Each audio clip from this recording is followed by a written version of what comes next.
I was thinking about this today, and front threes, and why I say Liverpool are unique, not that they're better than other front threes, it's how long they've stayed together.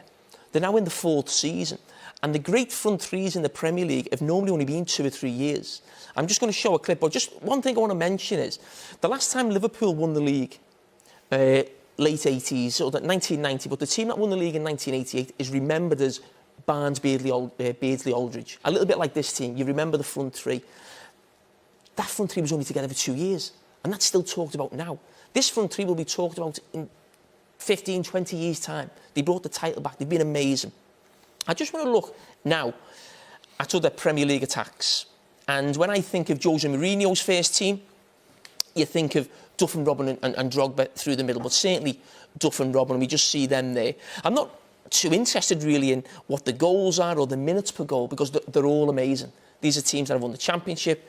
Gary speaks about Tevez, Rooney, Ronaldo, possibly the best front three maybe in the history of Manchester United. Again, Man City, amazing. Sterling, Aguero, Sane. But what they've all got is, we've got 2 years for Chelsea, 2 years for Manchester United, 3 years for Man City. We're now on year 4 with Liverpool.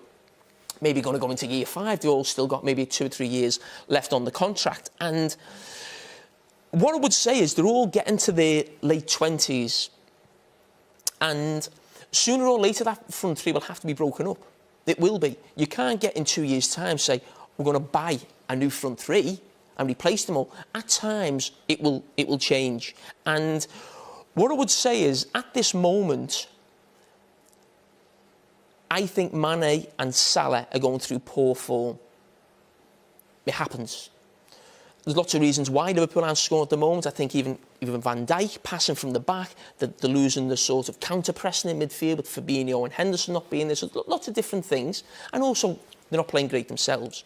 But I'm still confident Mane and Salah will start scoring goals again. I must say, I am worried for Firmino. I must say that. He's never been seen as the goal scorer. That's the responsibility of the other two. But he's there to chip in.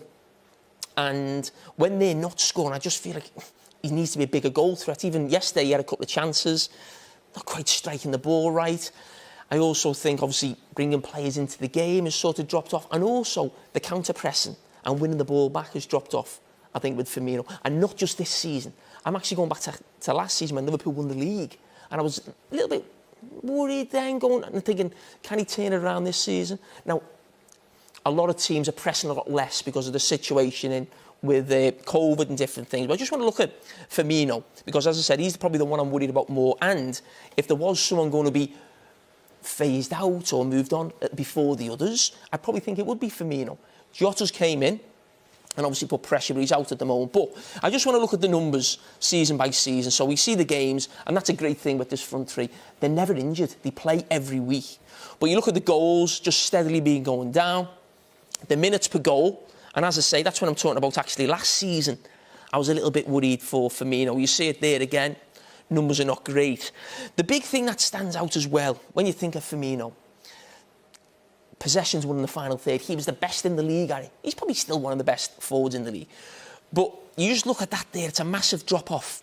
Almost over 50% from last season. And last season, when he wasn't maybe getting the goals or the assists, you'd say, well, look what he's doing from the front. Now, as I say, I'm sure everyone's numbers pressing has gone down this season. But that, for me, is a big jump. And he's the one I'm more worried about, whether it be a lack of form or maybe just that slow decline as you get a little bit older, which is natural for any attackers when you get to the late 20s, because they don't play as long as other players on football pitches. And when you talk about changing or evolving as a front three, I don't think there's a better example than Barcelona. And the reason I use Barcelona as an example is because the mainstay is Messi from 2006-07, but these are teams that have won Champions Leagues. And you think of, always play a front three, you know, same as Liverpool. Liverpool have won Champions League, been to another final. This front three brought the league back for Liverpool. So, legendary for Liverpool, as some of these players are for their club. But, again, look at when they phased them out. Messi, Ronaldinho, Eto'o was a season. Then Thierry Henry, we've had him on the show. That was the Pep era of winning European Cups. They then even changed that and bring Ibrahimovic in. And then Pedro comes in. So that's a big change in 3 or 4 years.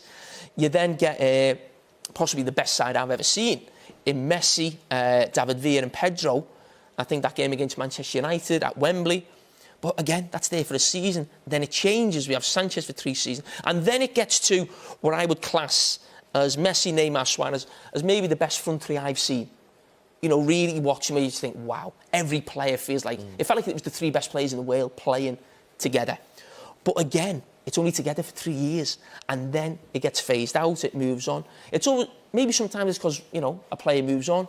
Ronaldo goes to Madrid, Neymar goes to PSG. But the longevity is only 3 years. And that's the thing with Liverpool, why I'm saying it's almost unprecedented what they've done.